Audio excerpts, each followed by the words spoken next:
Hello and welcome back to the VolReport Show. I'm Ryan Sylvia, joined by Noah Taylor. We are with VolReport.com on the Rivals Network. And Tennessee football is preparing for a Citrus Bowl appearance against Iowa, while the basketball team is getting out of conference play kind of wrapped up as they near the New Year's, near conference play.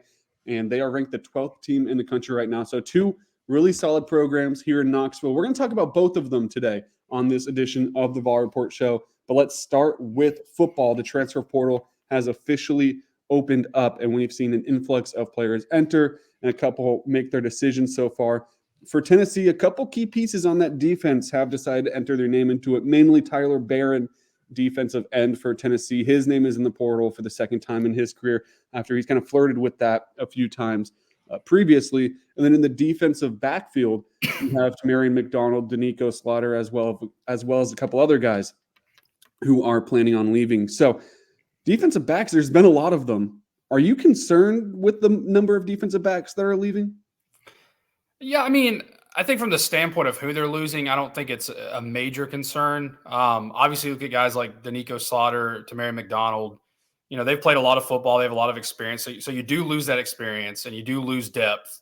But I don't see anybody in the secondary that has left where you're like, that's too big of a void to fill or anything like that. I do think you get some good pieces back.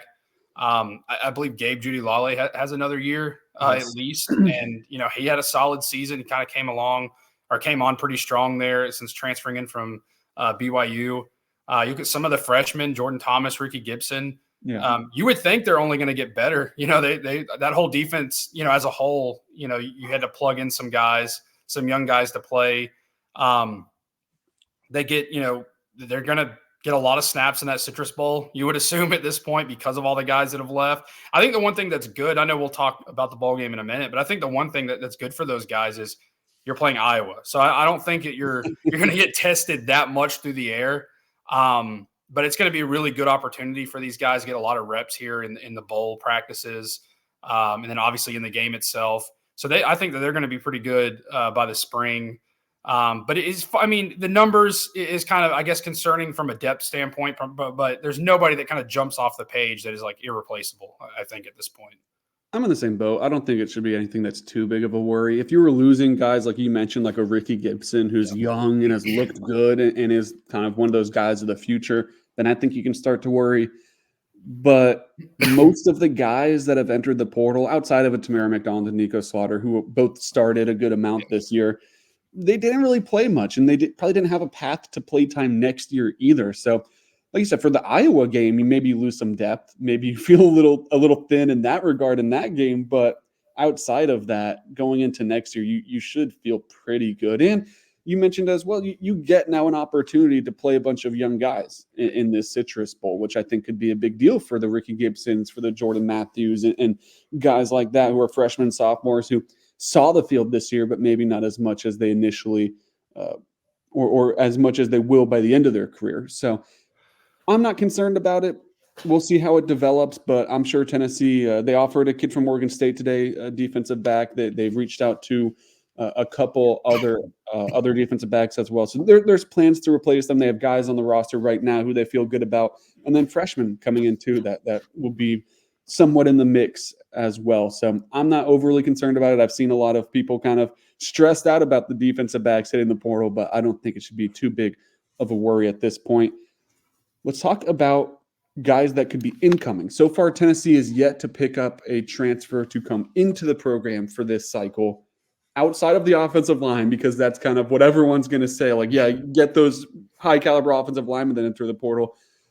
What is the biggest position that you think Tennessee needs to go after? What is a position that if they got a guy, like a immediate transfer that makes a big impact at this spot, you think it could be a big deal? Yeah, you know, I kind of went over this one for a little bit. I'm going to go with tight end because, you know, we've seen the last two seasons how important that position is to this offense. And I think what makes me say tight end is how quickly the staff has gone after tight ends since the portal opened. You know, Jolly from UConn picked up an offer almost as soon as he entered the portal. He picked up an offer from Tennessee, a guy obviously Tennessee familiar with, played them this year, had a really good game. Holden Stays from Notre Dame has been on campus already. I think there's been a few other names floated there that Tennessee's potentially gone after. So I think it's important to the staff that they get another tight end, an experienced guy to come in. I don't know that it's a dire need, that'll make or break the offense, obviously, because you do have Ethan Davis, and outside of Nico, he was one of the biggest additions in that 2023 signing class. We got to see him play a little bit this year in a pretty veteran, room with McCullen Castles and Jacob Warren. And I know, the staff's been very high on him and what his ceiling can be. But I think they do want a guy that can block and has some experience. So I think just based on how they've been maybe a little aggressive going after a tight end, that's the kind of the position I'd pick right now. Yeah, it's super important that Tennessee picks up a tight end in this portal class. You mentioned Ethan Davis. Ethan Davis is a really, really good young prospect at tight end, but you really don't have anyone behind him, especially with Jonathan Eccles flipping over to Alex Golesh's USF program. I don't think Tennessee feels horrible about that flip. I don't think that's the end of the world for them or anyone on campus, but it does give you more of an urgency maybe to pick up a tight end out of the portal just because of you need someone else in that room with Ethan Davis. We've seen every year with Heupel on campus, it's been Jacob Warren and Princeton Fant. It's been Jacob Warren and McCullen Castles, and they've liked that 1-2 punch at that position. I think they're confident next year that Ethan Davis could be one of those guys in the 1-2 punch. But if you get a Holden Stays or someone else out of the portal, especially with experience, especially someone that can block at a high level, because Ethan Davis is more of a receiving tight end than a blocking tight end, I think that would be huge. Two other spots, I would put them a spot below tight end, but two other spots that I think would be a significant addition. Defensive back, specifically cornerback, I think would be a really nice pickup for Tennessee just because of what we mentioned. You're likely losing Kamal Haddon. He's flirting around on Twitter with an extra year of eligibility. I'm not sure where that's going to come from. I don't think he'll be back, but he's saying he might have another year. I haven't heard anything leading me to believe that he does, but he's likely gone. And then you have some of these other guys out of eligibility, like a Jalen McCullough at safety. He's gone to Mary McDonald, your starting star, Nickelback. He's gone to Nico Slaughter, who stepped up for Kamal Haddon. He's gone. So you have a few holes that you do need to fill there. And as we mentioned, a Ricky Gibson, guys like that are projected to be solid starters next year. But if you can get a guy like a Gabe Judy Lawley out of the portal that's done it, been there, and maybe isn't a star, but can fill that role at a good level, I think that would be important. And then the other position is wide receiver. Not the biggest need on earth. You have guys there. Brew McCoy's a guy that looks like he is likely going to come back. He hasn't made an announcement yet, but the buzz is that he is trending back towards Knoxville at this point. And then you have Dante Thornton, who's recovering from an injury. We'll see if he's able to go in the bowl game. Inside the slot, you have Squirrel White, who's going to be a junior next year with a bunch of experience after playing a lot in his first two seasons. And then the redshirt freshman, and Chaz Nimrod and Caleb Webb, and then true freshman Nathan Leacock, and then Mike Matthews, a 5-star. So you have guys there, but if there's a big name like a Juice Wells, who maybe that isn't the best fit right now, but a big name who has proven it at a high level, I don't think that could hurt. I think that could be a cool addition. So not a need, but maybe a want at wide receiver. But defensive back and tight end for me are definitely the two that would be pretty crucial adds right now at this point. Let's talk about high school recruiting, though. Signing day coming up on the 20th. Tennessee 2024 class is ranked number 14th in the country right now, according to Rivals.com. Who's a guy in that class that you're excited to see? Maybe he can make this impact as a true freshman.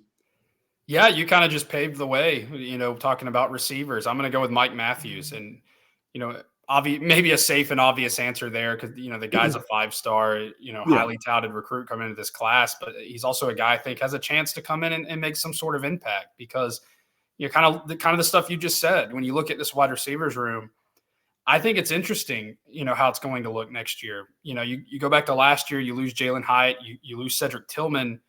But there was some still experience left over this year with Ramel Keaton and Brew McCoy. Well, now you lose Ramel Keaton. And, like you mentioned, we don't know yet what McCoy's going to do. Dante Thornton's going to be coming off of an injury. The 3 freshmen you mentioned, the guys, they were able to get some playing time this year that I think is going to help, serve them really well next year. But I'm excited to see how Matthews fits in and how early he can see the field next season.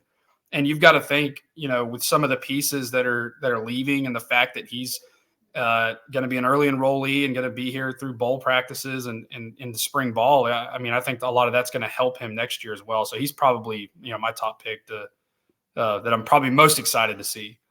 Yeah, safe pick, but for a reason. He's been a stud in his high school career and looks like he's going to be one of the better prospects at wide receiver in the entire country through this class. Another guy that Tennessee signed or hasn't signed yet, but plans on signing here on the 20th, Braylon Staley out of South Carolina, 4-star receiver. He's got a chance to be really good as well. Gamecocks made a really late push for him, but Tennessee held on strong, and he's going to, what looks like, be on campus. Of course, you never know until ink hits the paper, but he went through kind of the ceremony in front of friends and family of signing for Tennessee. So obviously hasn't officially signed, can't until next Wednesday, but all signs point to him. He said this recruitment's been shut down. I am a Vol. Should be a really cool addition for Tennessee. I think that could be a really good combination out of the 2024 class of wide receiver. But a guy that I'm looking out for is Peyton Lewis, running back out of Salem, Virginia, 4-star prospect. We'll see what Jabari Small and Jalen Wright want to do. It looks like they're both going to be gone. NFL for Jalen Wright, maybe a portal for Jabari Small. Another situation where they haven't officially said anything yet, but that's just kind of how it's trended so far and what things have looked like. So then you have Dylan Sampson and Cam Seldon as the 1-2 guys. Peyton Lewis has a chance to be a true freshman like Dylan Sampson was last year that maybe doesn't play a lot, but gets very crucial reps to kind of forward his development as that third guy in the rotation. So I think that's a guy to look out for, Peyton Lewis. He could be a fan favorite by the end of next year as one of those young guys that you can kind of tell very quickly he's got a lot of potential. So it'll be interesting to see what that 2024 class shapes up as officially on signing day. We'll have a bunch of coverage over at VolReport.com, so make sure you go and check it out. Our recruiting writers do a great job covering that. Before we move on to basketball, though, let's talk about this Citrus Bowl against Iowa. We talked about it last week on the show in kind of our early preview of it. Have your thoughts changed? We both picked Tennessee. We both picked it to be ugly, or is that still what you're expecting? Yeah, it's becoming, like we've talked about, it's a little clearer now who Tennessee will and won't have. I know we're still waiting on some names. I'm sure we'll find out here soon because I think Saturday, Tennessee started practice for the bowl. So, like I said earlier, I think it does help that you're playing an offensively inept football team because you're going to be playing a lot of young guys in the secondary. I do think that helps that you would expect them not to be challenged that much through the air. I don't think it really changes my opinion too much on how the game will go. It seems like you'll have most of your defensive line back for this game outside of Tyler Barron. So I don't think stopping the run is going to be an issue defensively. And it's one of those games where I think it's going to pay off with how many young guys have had to play this year, I feel really good about even offensively the running backs room, regardless of if you don't have Jalen Wright, but it is a good Iowa defense on the flip side of that, which we talked about and expect it to be a kind of a low scoring game. But I don't think anything drastic has happened enough yet for me to really change my opinion on it here. I guess less than 3 weeks before this game, I still like Tennessee to win, probably in an ugly game because there's really no other way to play Iowa. But I still like Tennessee to come out in this game. I think that sounds about right. It should be a good opportunity for some young guys to get a lot of play time, a lot of snaps that maybe they didn't earlier in the year because, one, some of them are going to be forced into that role, like in the defensive back slot where a lot of guys just aren't going to be available to play. But two, it's a bowl game, and those only matter so much. So there should be a little bit of an emphasis to see what you have for next year. Obviously, you want to win. It would be a big deal if Tennessee's able to win the Citrus Bowl against Iowa. But you also there's bigger things maybe on the horizon. So it'll be interesting to see. I think Tennessee will win this game. I think it's not going to be a shootout by any means, but I'll still take the Vols at this point as we're about 2.5 weeks away, somewhere around there. But once again, we'll be in Orlando for it. So make sure you head over to VolReport.com for that as well, as we'll have full coverage on that. Let's transition over to basketball, though. Tennessee at this point is 7-3, but your 3 losses are to Purdue and Kansas on neutral site floors and at Chapel Hill against North Carolina. So not the worst 3 losses you could take. And they also have one over a ranked Illinois team on the road at Wisconsin, neutral site against Syracuse. So they've won some solid games as well. Last night, Tennessee played Georgia Southern. First half, awesome. Second half, not so much. What are your thoughts on this season at this point, though? Is this team legit? Yeah, I mean, I think as good as Dalton Connect has been, I think something that's been good to see, it's not entirely been just him. I mean, outside of last night, he's obviously pacing this offense. He's kind of leading the way on that end of the floor. But you look at what Jonas Adu's been able to do, a ton of consistency out of him. You've had a lot of consistency from Josiah-Jordan James. I think we're still kind of waiting for that to happen with Santiago Vescovi and Zakai Ziegler, to kind of find that consistency as well in the starting five. But, they both had some really good moments. When you look at that Illinois game last week, I think you give them a little bit of leeway because Ziegler's coming off of, a pretty bad injury from last season, the ACL tear. And obviously Vescovi had some, family things to deal with right really essentially as the season was starting. And then Jemai Mashek, who started the season. Now he's a guy, the kind of the first guy off the bench and playing that role really well, I think too. But I think the good thing is too, you've got 3 or 4 games here to keep figuring that out. And you're not going to be facing the caliber of players that you did against Kansas, Purdue, North Carolina, night in and night out in the SEC. I mean, it's a good league. It's a very good league. We've seen this Tennessee team. You go back to last year and losing some of those midweek games like at Vandy, albeit on a kind of a last second 3-pointer, but you're certainly capable of. You can't afford to take nights off in this league. So I'm not really saying that, but I think the toughest part of your schedule is behind you. You didn't win 3 of those games. You lost those 3, but you beat Illinois. And like you said, there's worse losses to have. Those aren't going to really punish Tennessee. And I think the experience of it is going to pay off. But I think it's going to prepare them really well when SEC play gets here. I think the team's in a pretty good spot right now.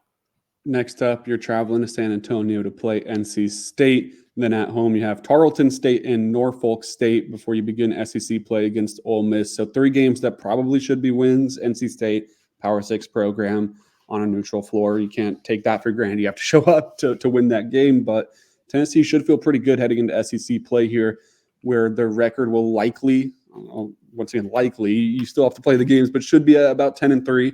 And I think you feel pretty good about that spot if you're Tennessee. Before the season started, I don't think either of us picked Tennessee to make their first ever Final Four, but I think we both said Elite 8 is where we think this team could go. But we left the door open. This team is Final Four caliber. This team could be at that point and make the program's first Final Four. Do you still think that, despite the early losses to those really solid programs early in the season? Yeah, absolutely. I mean, I know you can say this about a lot of teams in college basketball, but when this Tennessee team is clicking, they're incredibly elite. And I think, the second half of that Illinois game was a good example of that. Not just the way Dalton took over, but everyone contributed there to build that lead and go on that run that really decided the game. And you pick up a really solid win there against a good Illinois team. But I think the only issue with them right now is, and I go back to what Rick Barnes was asked about last night, and it was about consistency. And I think he was asked, like, well, is there any kind of frustration that you're 10 games into the season and you're still having to talk about consistency with a roster that's very experienced? I do think that's maybe a little bit of a concern. You do want to see eventually guys like Vescovi, be a little bit more consistent, give you more what he did against Illinois instead of doing it every other game, and I think that will happen eventually. But yeah, I think, the ceiling of this team is Final Four or better. And when they're playing really, really well, and we've seen that this year at times, it's just a matter of playing at that level when it matters most. And right now it's not too bad. You don't have, there's not too much pressure, I guess, for that. But come March, if they can play at the level that they're capable of, it definitely is a team that can get there. But yeah, when they're playing that way, I feel pretty confident in saying it's a Final Four caliber basketball team.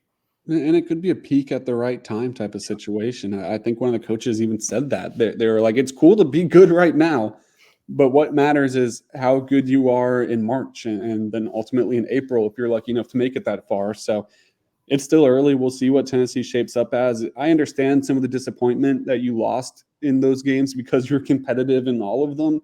It was down to the last few possessions against Purdue and Kansas. And then if you didn't just have an absolutely horrible first half against North Carolina, you probably win that game because of how well you played in the second half. Yep. So I understand why you wish you would have won one of those games in the 3-game stretch, but I think that Illinois game, as you pointed out, is a big deal because you see how they finished that second half and kind of what this team looks like when they're playing at a really high level. Last thing about basketball, who surprised you at this point? That can be positive or negative. Who's maybe someone you didn't think that would be playing at this high of a level or this low of a level through 10 games? Yeah, I'm going to go with the positive side here because I think there's been a few positive surprises with this team so far. And I'm going to go with Josiah-Jordan James. I know we've said it a lot at this point, but I do think he is playing his best basketball in his Tennessee career right now. They're getting the most out of him. I think among the veterans, he's been the best guy that they've had. He's healthy finally, which has helped a lot. I know at this point last year, before conference play, he didn't play much. He was sidelined a lot. There were different stretches. Even further into SEC play, he had to miss I think 3 or 4 games. So you're getting a lot of really good basketball out of him. I know last night wasn't really a banner night really for any of the starters, but James has been, outside of that, has been really consistent for this team. You've seen Dalton, take over stretches, but Josiah's had stretches like that too, where he's taken over games. You go back to North Carolina, that game you just mentioned, he was a big part of that second half comeback effort, and it kind of gets a little overshadowed because Dalton Connect had just an insanely great night with 37 points, but Josiah had 20, and he was a big part of that game as well. And I think you've seen a lot of that. You saw it on Saturday again too, where he's that experience is kind of taking over for him. I think the fact that he's healthy right now is helping, but he's playing really good. And I think you expected that. I mean, obviously Tennessee was really happy to have him back when he decided to come back for another year and kind of withdraw from the NBA draft process. So you kind of expected him to play well, but I think he's exceeded expectations for everybody. I'll take Jonas Adu, and that's maybe been more of a recent development than at the beginning of the year. But it doesn't help that he played Zach Edey and all of those elite big men, Hunter Dickinson, Armando Bacot. But now he's really finding his groove. Obviously, 29 points last night against Georgia Southern. I want to look at his stats a little bit, though, just to look. I mean, you can very easily tell the jump in play that he's had this year. First of all, points per game, 12.1 so far this season, only 5.1 last year, and then 2.1 as a freshman. So a big jump up for him so far this year, more than doubling it through 10 games. And then shooting the ball, it's been much more efficient, 53.3% from the field. He's even hitting on more three-pointers and shooting it at a much or taking a lot more attempts than he was last year. Last year, 5 for 18 on the entire season on three-pointers. This year, he's already taken 11, and he's made 3 of them. So maybe not a shot that he's hunting out, but you can't leave him open. He's willing to take it, and he is knocking them down.